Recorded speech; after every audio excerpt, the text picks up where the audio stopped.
Hey guys, welcome back to my channel, and if you're new here, welcome to my channel. I apologize for my appearance right now. I've been cleaning and reorganizing my apartment all day, so I am very exhausted, so please ignore my appearance. Yeah, it's just been rough. It's been rough. I'm really working on getting an apartment tour out by at least by tomorrow. I'm really working on that. So if everything goes as planned, then my apartment tour will be up tomorrow. So make sure you subscribe to my channel down below and stay tuned for that. Comment down below if there's anything specific you want me to talk about, or if you have any suggestions for other videos that I should put up. Without further ado, we're gonna get into this video. So what I'm going to talk about in this video is the fact that I was able to move out of my mom's home by the age of 19 and how I was able to do so. So when I moved into this current apartment that I'm in, I was 19, on the verge of becoming 20. Now I'm 21, still living in this apartment. And it's really been a journey for me. Like, moving out of my apartment was a big step for me because I was so dependent on my mother, and you don't really realize how dependent you are on your parents until you finally step out into the world on your own.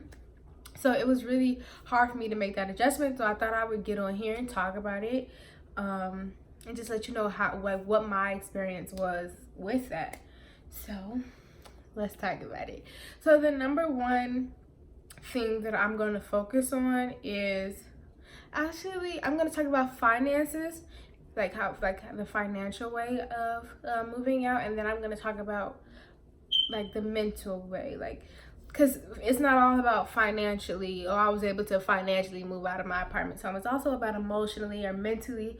Like, it takes a lot to be an adult. Being an adult is hard on people financially and mentally, so I don't want to leave out either of those parts. As far as financially, so the reason I was leaving is because, well, technically I had already left because I went to college. You know, I lived in dorm rooms for the first 2 years of college, but I don't consider that moving out because I would still come back and live with my mother during the summer.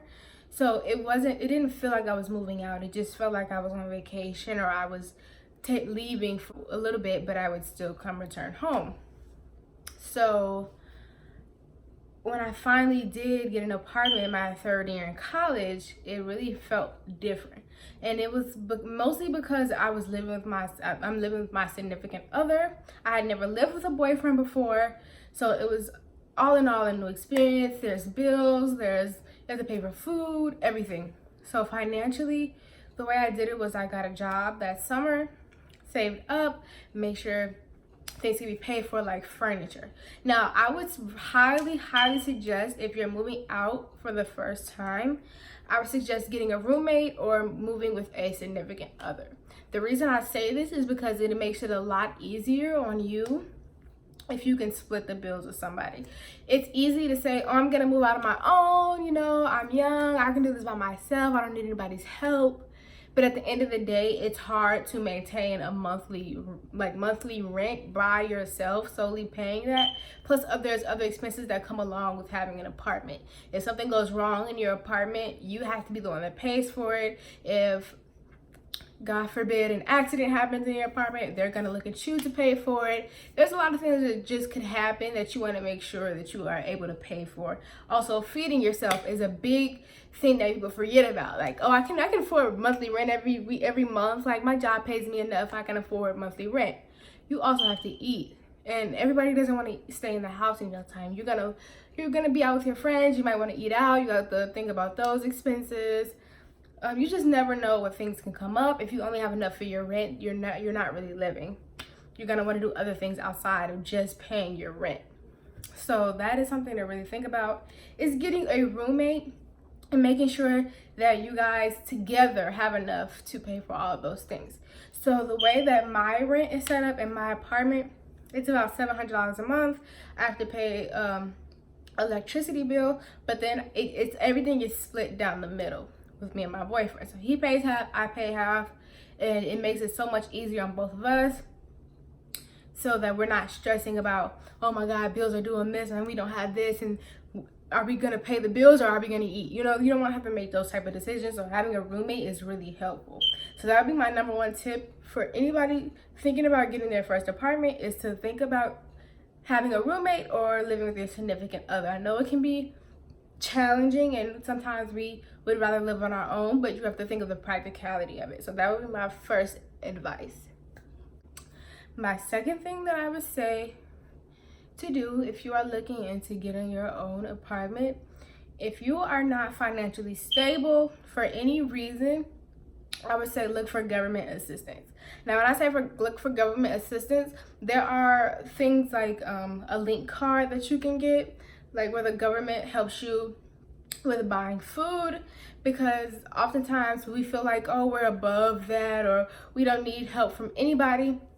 However, that really can help, because a lot of times you really need to focus on your bills and getting that bill paid at the end of the month, because nobody's going to help you with that. So if you can get any type of help, if you qualify for any type of help from the government, that is a good way to look into it. Because when I first moved into my apartment, I for some reason I felt like I can do it all on my own. Like we're fine. It's two of us. We're gonna get the bills paid and we can pay for food, and it's not gonna be a problem. Now, that was a big mistake, because I've found myself constantly having to buy food. It felt like food was running out of my refrigerator, and I felt like I was then struggling to pay bills. So I went and applied for a government assistant, and that really lifted that weight off my shoulder, because I no longer had to worry about how am I going to eat tonight? What am I going to eat tonight? I could easily go to the store and buy food and not have to worry about where's my next meal coming from.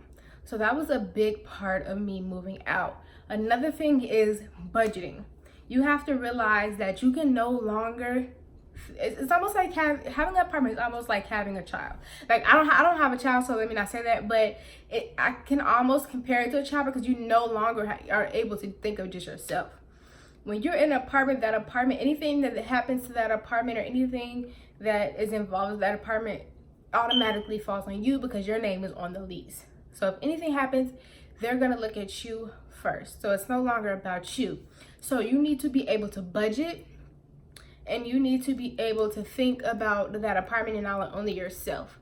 Because if you're thinking about yourself, you're gonna go buy anything you want, and that's not the case. And then if at some point you're buying all these things that you want, you're not thinking about your apartment, and something happens or something falls apart in your apartment, now you don't have money for something that's a necessity, and it looks bad on you. And your name is on that lease, so that can also negatively affect your credit. So also you have to, that's a big thing. I almost want to put that in number one, credit. Your name is on the lease. $1 at the end of your lease, and it was in there like that. So when it said may be assessed, I thought it depended on whether your carpet was dirty, whether you put any stains on your carpet, whatever.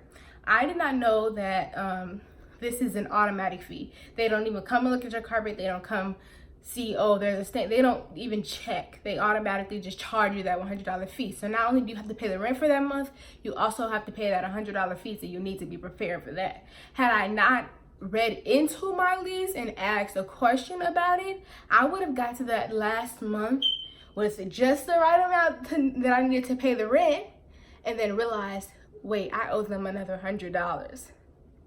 And I would have not known where that $100 was going to come from, and I would have been stressing out of that, and that wouldn't have been good.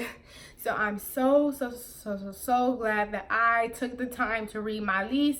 My sister is studying to be a lawyer, so I had her read over the lease. I had my mom read over the lease. I had my significant other read over the lease. I had everybody take a look at that lease before I signed it, because I did not want to be in a predicament where there's something in the lease that I didn't know about, and then now I'm being charged, and it's on me, because they're gonna say, well, this was in the lease. We sent the lease to you. Like, it's not our fault that you didn't read the lease. So that's the main thing that I would say. Before you even think about getting the apartment or even think about signing that lease, read it 10 times over, call cousins over, friends over, anybody over that is willing to read your lease, and make sure that everything checks out before signing that lease. Don't be so in a rush or so excited that you feel like you need to sign right then and there. Because a lot of real estate agencies will do that to you. They will make you feel like you need to sign right away or you're going to miss out on an opportunity. And that has happened to me. Luckily, my mom talked me out of it before I did it. I called my mom and was like, hey, I'm about to sign a lease. And she's like, what? You haven't really had time to think about the lease. Like, you just saw the apartment two minutes ago. How are you already about to sign a lease? Does not make sense. Get out of there. If they're tricking you, there's something wrong with that situation. Doesn't make sense. Calm down, think it over. If tomorrow you feel the same way, then go back and sign a lease. So yeah, that is the main thing. I'm gonna get into the mental part now. Preparing yourself to be on your own.